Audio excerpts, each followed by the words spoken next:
Bom, Luciele, a faixa etária ela foi atualizada e agora qual que é o público que pode receber essa vacinação? Bom dia. Bom dia a todos. Então a gente na verdade ampliou, né, a vacinação para toda a população. Então todo mundo a partir de 6 meses, né, que a vacina é indicada a partir dos 6 meses de idade. Então todo mundo que tiver mais de 6 meses aí pode estar fazendo, procurando a unidade para estar fazendo a vacinação.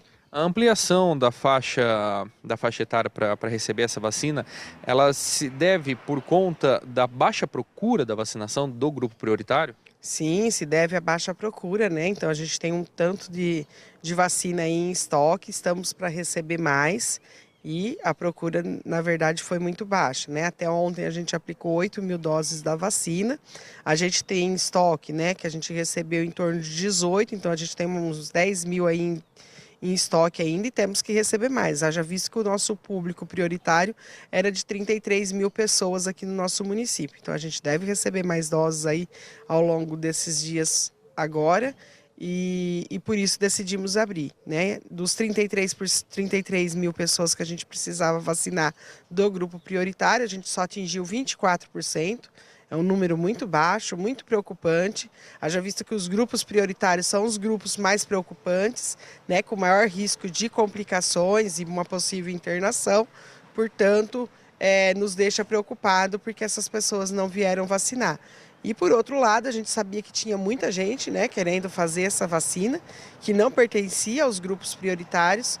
Então, seguimos, né, as orientações aí do Estado e do Ministério da Saúde de abrir essa vacinação e ampliar para toda a população. Você disse que é preocupante nessa baixa procura, então em comparação aos anos anteriores, esse ano foi o mais baixo? Não, né, está se mantendo essa baixa procura aí em torno de 20, 25%, foi o que a gente fez nos grupos prioritários também. Então, assim, vem se mantendo essa baixa procura ao longo dos últimos anos, né? E mesmo assim, a população ainda continua, não sei, se resistente à vacina, se falta de tempo para ir fazer a vacina, mas a gente tem uma procura, principalmente do grupo prioritário, muito baixa. Essa orientação para ampliar a faixa etária, ela foi uma orientação da Secretaria Estadual ou do Ministério da Saúde? Na verdade, foi um movimento, né, que pelo que a gente percebeu, começou pela Secretaria Estadual de alguns municípios aqui do estado de São Paulo, mas na segunda-feira o próprio Ministério da Saúde também postou a questão de que o município tinha autonomia, né, se quisesse ampliar essa vacinação ou não. Então a gente conseguiu fazer essa ampliação e oferecer a vacina para quem realmente precisa, para quem que realmente quer, né? Agora não é mais para quem precisa, para quem realmente quer. Bom, então está liberado e onde que a pessoa pode procurar essa vacina, Lucélia?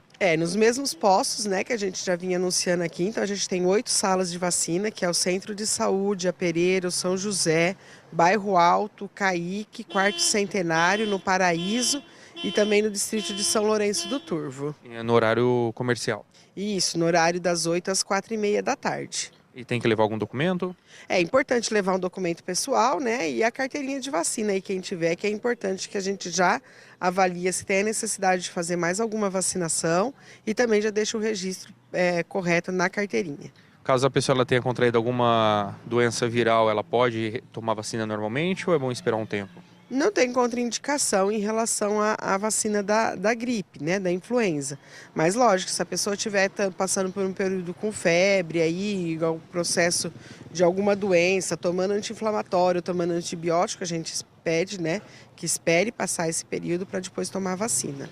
Bom, então a ampliação da faixa de idade para as pessoas que queiram tomar a vacina foi ampliada. Alguém aí do estúdio tem alguma pergunta? Porque eu vou abordar um outro assunto com a Lucélia. Só uma, mais uma vez, muito obrigado por nos atender, Lucélia. Gostaria de aproveitar a sua experiência para ouvir a sua opinião sobre essa ampliação. Você imaginava que isso acontecesse de forma tão rápida? Como você analisa essa situação agora? A ampliação, né, sempre acontece. Na verdade, esse ano já veio uma mudança nos grupos prioritários, aí ampliou um pouco mais os grupos prioritários. E assim, a experiência que a gente tem é que sempre sobra vacina, né? Haja vista que a gente joga a vacina da influenza todo começo do ano fora, porque como ela tem a validade de um ano, quando é em fevereiro, março do ano que vem, essa vacina vence. E normalmente a gente tem o desprezo dessa vacina por conta de que a gente recebe essa vacina nova, com cepa nova, então a gente não pode utilizar do ano passado. Então a experiência que a gente tem é que a gente sempre sobra vacina, né? Anos uma quantidade um pouco menor, outros maiores, e muitas vezes a gente deixa de vacinar quem realmente quer, né, por conta de seguir o que o documento técnico determina, que são os grupos prioritários, e a gente acaba perdendo vacina. Então, eu acho que esse ano, por conta dessas experiências que a gente teve de desprezar a vacina, a gente aderiu já logo esse movimento de ampliar para que a gente faça uso da vacina e não despreze, né, a vacina sem fazer o uso dela, sendo que tem pessoas interessadas em tomar a vacina. Então, agora todo mundo que tem aí mais de 6 meses pode procurar os postos de vacinação para que a gente não jogue essa vacina fora e sim utilize elas. Felipe, é contigo. Bom, Lucélia, recentemente nós tivemos a confirmação do segundo óbito por dengue aqui no município. E este quadro, ou melhor, este óbito, ele é um óbito recente ou é um óbito que aconteceu nos meses de pico, onde que estavam tendo a confirmação de muitas pessoas com a doença, né, do Aedes aegypti? Sim, é um óbito mais antigo, né? Vamos dizer assim, é do mês de março. Na verdade, o óbito aconteceu no dia 17 de março. A gente estava aguardando os exames que foi para Ribeirão, né, para o IAL, chegar para a gente finalizar a nossa investigação. Só para vocês entenderem, quando a gente tem um óbito de dengue, a gente faz uma investigação do óbito, então a gente levanta todo o prontuário do paciente no hospital para ver por que entrou, como que estavam os sintomas, o que foi feito dentro do hospital. A gente faz uma entrevista domiciliar com os familiares da pessoa para a gente tentar entender se demorou procurar, né, a ajuda, se foi só a hora que já estava mesmo com sintomas mais extremos. Então existe toda uma investigação que a gente faz em cima do caso de óbito de dengue. E além disso, a gente precisa guardar os exames que vêm do laboratório. Então, por isso que às vezes demora um pouquinho da gente soltar a confirmação desse óbito ou não, tá? Só para vocês entenderem. Então, esse óbito que saiu no boletim na segunda-feira é um óbito que ocorreu dia 17 de março, a gente estava fazendo a investigação e guardando o exame do laboratório. É uma mulher, né, de 63 anos e com comorbidade. Para vocês, em caso, ela, na verdade, a família e ela, né, acho que confundiu um pouco os sintomas de dengue, pelo que a gente viu na entrevista domiciliar. Haja vista que ela não procurou nenhuma unidade com sintoma de dengue. Ela foi pro pronto-socorro já no mesmo dia que ela foi a óbito, então, ou seja, já chegou num estágio muito avançado e, infelizmente, não conseguimos fazer o atendimento conforme a gente gostaria de ter feito, né? Mas como ela tinha problemas de coluna, de joelho, ela achava que a dor no corpo era a dor que ela já tinha, né? Por conta desses problemas aí ortopédicos. Inclusive, na semana ela marcou uma consulta, né, com o ortopedista para tentar sanar essa dor que ela achava que era relacionada aos problemas ortopédicos dela. E quando perceberam a gravidade do caso e levaram ela para o pronto-socorro, já não tinha muito o que fazer e por isso acabou assim.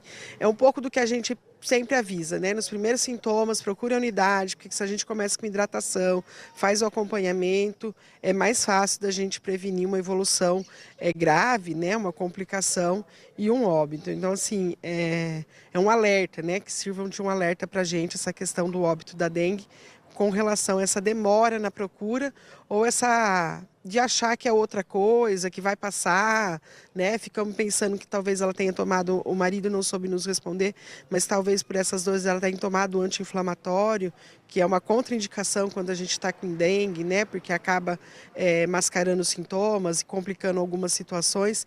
Então é um conjunto de coisas, né, que a gente vai investigando, tentando puxar onde foi o erro da saúde, né, na assistência, se a gente perdeu algum ponto aí que a gente pudesse perder esse paciente, mas a gente vai identificando também algumas coisas que são da colaboração dos próprios pacientes que precisam fazer essa procura cedo, né, tá atento aos sintomas de dengue, mas assim, infelizmente a gente acabou perdendo o paciente, mas na hora que a gente faz a investigação a gente também percebe essa falha na questão mesmo familiar, né, sei lá, de procurar o atendimento mais rápido, de não esperar, né, o estágio tão avançado dos sintomas. Lucélia, você que está à frente na atualização dos dados das pessoas com dengue aqui no município, tem caído esse número tem aumentado, tem estabilizado? Não, tem assim, né, a gente tem, lógico, dos meses lá de janeiro, fevereiro e começo de março, a gente melhorou muito, né?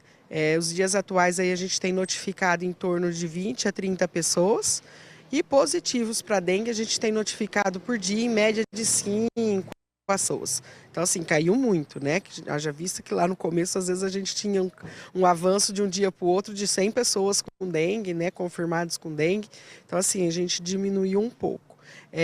Recentemente, né, acho que há umas 2, 3 semanas atrás, a gente recebeu um montante significativo de resultado de exames que estava parado, né, acho que por conta do próprio Adolfo Lutz lá de Ribeirão receber de todos os municípios aqui da região, acho que eles estavam numa quantidade excessiva de exames lá e estava demorando o resultado e a gente recebeu um quantitativo e a gente acabou finalizando muita ficha, né? E às vezes de um dia para o outro a gente saltou assim, acho que 100 casos, mais de 100 casos.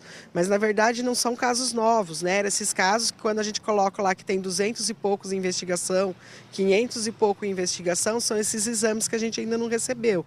E aí quando a gente recebe, que a gente atualiza, acaba atualizando quase todo no mesmo dia ou entre 2 dias aí, e aí tem um salto, né, dos positivos. Então, na verdade, isso não é de um dia para o outro, são casos que estavam em investigação desde janeiro até agora e que quando a gente recebe o exame, a gente atualiza, acaba aumentando o número de positivos. Então, quando vocês verem que está aumentando agora, né, desses dias para frente, casos que a gente aumenta muito de um dia para o outro, às vezes não foi tudo naquele dia, e sim resultados que a gente está recebendo de casos anteriores e que a gente atualiza no sistema. Perfeito, então conversamos com a Lucélia Schiavetto, enfermeira da Vigilância Epidemiológica de Matão. Voltamos com vocês aí no estúdio.